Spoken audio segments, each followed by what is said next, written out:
1981 ఆ టైంలో ముంబై లాంటి చోట్ల అని ఒక పక్కన స్పీచ్లు ఇస్తుంటే అది ఆటోమేటిక్గా ఒక పక్కన రాసేసి వాళ్ళు ఆ రాసేసినవి ప్రింట్ అయ్యి వితిన్ ఫ్యూ డేస్లో బుక్గా వచ్చేసేంత నెట్వర్క్ ఆయనకు ఉండేది. ప్రపంచంలో అత్యంత ధనవంతుడిగా ఎదిగాడు.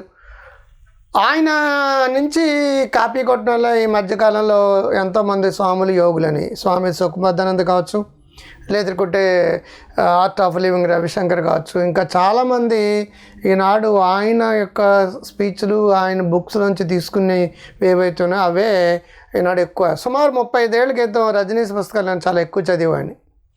రజనీష్ బుక్స్ చదువుతున్నప్పుడల్లా చాలామంది అనుకునేవాడు అతను సెక్సాలజీ సంబంధించిన వ్యక్తి, మీరు ఆ పుస్తకాలు చదువుతున్నారని చెప్పేసి చాలా విచిత్రంగా వికారంగా చూస్తూ ఉండేవారు చాలామంది.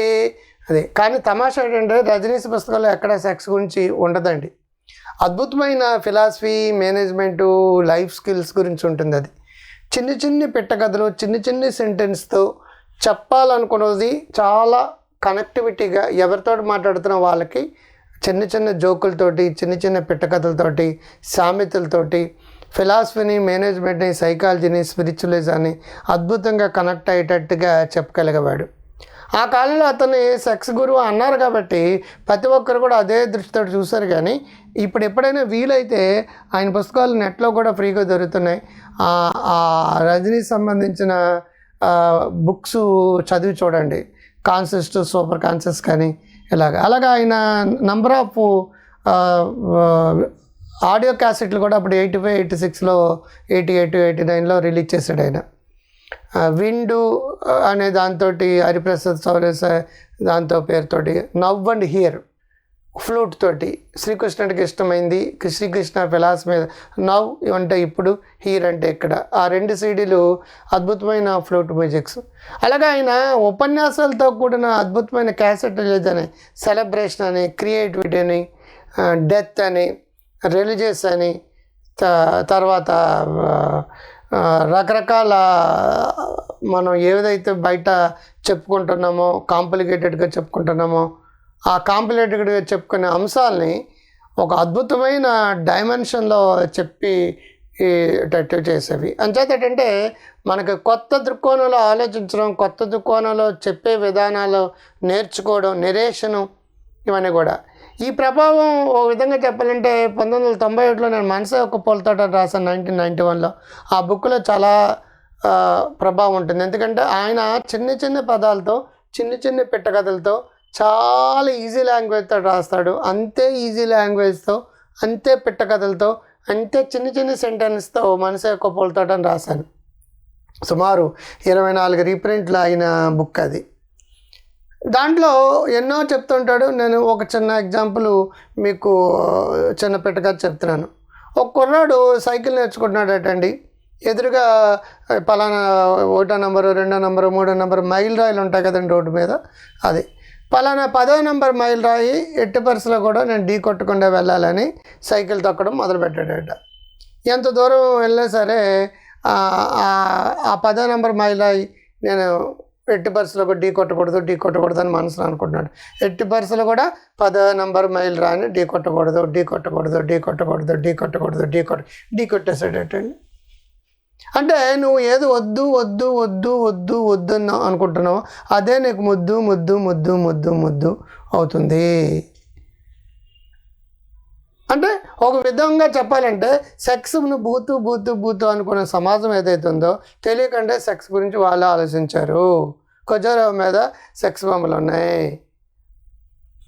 రకరకాల విగ్రహాలు సంబంధించిన సెక్స్ యాంగిల్స్ ఉన్నాయి. సెక్స్ అంటే బూతు అని చెప్పేసి తిట్టిన వాళ్ళు, అబ్యూజ్ చేసిన వాళ్ళు, పాపం అని చెప్పిన వాళ్ళు ఏ గుడికి వెళ్ళినా సరే ఆ గుడి మీద ఉండేవి సెక్స్ భంగివులు. తాపి ధర్మారావు గారు ఎప్పుడో బుక్ రాశారు, దేవాలయపై బూతు బొమ్మలు ఎందుకని. అంటే రోజు భక్తి ఎక్కడుందో పైన అదే టెంపుల్ మీద రక్తి కూడా ఉంది. నువ్వు వద్దు అనుకునే దృష్టితో చూస్తే నీకు సెక్స్ సంబంధించిన ఆలోచనలు వస్తాయి. It's quite common in life, it's natural phenomena అని అనుకున్నప్పుడు నీలో విశృంఖలమైన, విచక్షణారహితమైన, వల్గర్గా వచ్చే ఆలోచనలు, అశ్లీలంగా వచ్చే ఆలోచనలు నీకు రావు. దేనైనా సరే భయంకరంగా వద్దు వద్దు వద్దు అంటేనే భయంకరంగా వచ్చి కూర్చుంది. పిల్లిని రూమ్లో పెట్టుకొస్తే పిల్లి బికమ్స్ పులి. అండ్ ఆల్సో మీరు చూడండి, ఎక్సైజ్ ప్రొహిబిషన్ వచ్చింది 95లో. ఎప్పుడైతే ప్రొహిబిషన్ వచ్చిందో ఎక్కువ మంది ఆల్కహాల్ కోసం అర్రులు చాచారు. వద్దు వద్దు వద్దు అని బలవంతంగా పెట్టారు. విశాఖపట్నం జిల్లాలో ఆ చుట్టుపక్కల జిల్లాలందరూ వరిసేలిపోయి తాగేవారు. అక్కడ హైదరాబాద్ చుట్టుపక్కలందరూ కూడా కర్ణాటక బార్డర్ బేదరెళ్ళి తాగేవారు. లేదనుకుంటే కాకినాడ చుట్టుపక్కల ఈస్ట్ గోదావరిలందరూ కూడా పక్కన యానాం వెళ్ళి తాగేవారు. ప్రొహిబిషన్ అంటే అది. నువ్వు చూడొద్దు చూడొద్దు చూడొద్దు అంటే చూడాలి చూడాలి చూడాలని కోరుకో. దీన్ని ఏమంటారంటే ఫర్బిడెన్ జోన్స్ అంటారు. Forbidden zones. సోబాడే కూడా ఫర్బిడెన్ జోన్స్ అనే పుస్తకం రాసింది. వద్దు అనుకున్నవే చేయాలనిపిస్తుంది. Adam and Eve. Adam and Eve ఏ ఫ్రూట్స్ అనే తిని కానీ ఆ పర్టికులర్ యాపిల్ చెట్టు యొక్క ఫ్రూట్ తినద్దు అంది. అన్నీ తిన్నారు, ఎంజాయ్ చేశారు. ఇది ఎందుకు వద్దన్నాడు దేవుడు? చూద్దామా ఒకసారి టేస్ట్ చూద్దామా, ఇది డెలిషియస్గా ఉంటుందా, సెపరేట్గా ఉంటుందా, ఇంకా చాలా అద్భుతమైనగా ఉంటుందా చూద్దామని చూశారు. వద్దన్నారు కదా, చేసి తీరారు. పాత సినిమాలో ఎన్టీ రామారావు చూడండి, 8 రూములు ఏ రూములకు వెళ్ళాలి కానీ ఆ 9వ రూములోకి వెళ్ళొద్దు అన్నాడు. అన్ని రూములకు వెళ్ళాడు, ఎంజాయ్ చేశాడు. ఈ 9వ రూములోకి ఎందుకు వెళ్ళొద్దు అన్నారబ్బా? వెళ్తే ఒకసారి వెళ్ళాడు. అక్కడ స్టోరీ స్టార్ట్ అయింది. నువ్వు అక్కడ చూడొద్దు అన్నావంటే ఖచ్చితంగా చూస్తారు. బాయ్స్తో మాట్లాడొద్దు అన్నావంటే అమ్మాయిలు కంపల్సరీగా బాయ్స్ తోటి మాట్లాడడానికి పలకరించడానికి ట్రై చేస్తారు. ఫోన్లతోటి నువ్వు చెయ్యొద్దు అన్నావంటే విపరీతంగా చేస్తూనే ఉంటారు. పలానా వ్యక్తి వంక చూడొద్దు అన్నావంటే చూసి తీరుతారు. మన చుట్టాలింటికి బంధువులింటికి వెళ్తున్నాం, నువ్వు పలానా చుట్టాలతో కోపంగా బిహేయొద్దు, కోపం తెచ్చుకోవద్దు అన్నావంటే డెఫినెట్గా వాళ్ళ దగ్గర కోపమే వస్తుంది. ఫర్బిడెన్ జోన్స్ అంటే బ్రెయిన్ మీద ఒత్తిడి పెరుగుతుంది, సబ్కాన్షియస్ మీద ఒత్తిడి పెరుగుతుంది, చెయ్యొద్దని పని చేస్తారు. కాబట్టి ఈ ఫర్బిడెన్ జోన్స్ గురించి చెప్పడానికి రకరకాల ఎగ్జాంపుల్స్లో భాగంగా ఇటువంటి స్టోరీలు మనం చెప్పుకోవచ్చు. Just quite common. ఏది జరిగిందో అది జరగనివ్వండి, జరిగేదాన్ని మీ విచక్షణతో వివేకంతో చూడాలి. ప్రధానంగా భయంకరంగా నువ్వు చాలా ఫోర్స్ఫుల్గా ఒక సాంప్రదాయమనో కష్టమనో ట్రెడిషన్ అనో నువ్వు బలవంతంగా ఫోర్స్ చేస్తే దాంట్లో వ్యతిరేకమైన బలాలు పెరుగుతూ ఉంటాయి. అందుకే పిల్లిని రూమ్లో పెడితే పులి అయిపోతుంది. ఎవరైనా ఒక లేడీని రేప్ చేయడం మొదలు పెడితే ఆడపిల్ల కదా ఆడపులి అని చెప్పేసి కదిలి వచ్చిన కనకదుర్గ ఆ పవర్ ఏంటన్నది చూపించగలుగుతుంది. సో అణగదొక్కే కొలది అణగదొక్కే వాళ్ళు పైకి వస్తారు. సక్సెస్ అవ్వడానికి ఒకసారి ఇది ఉపయోగపడవచ్చు.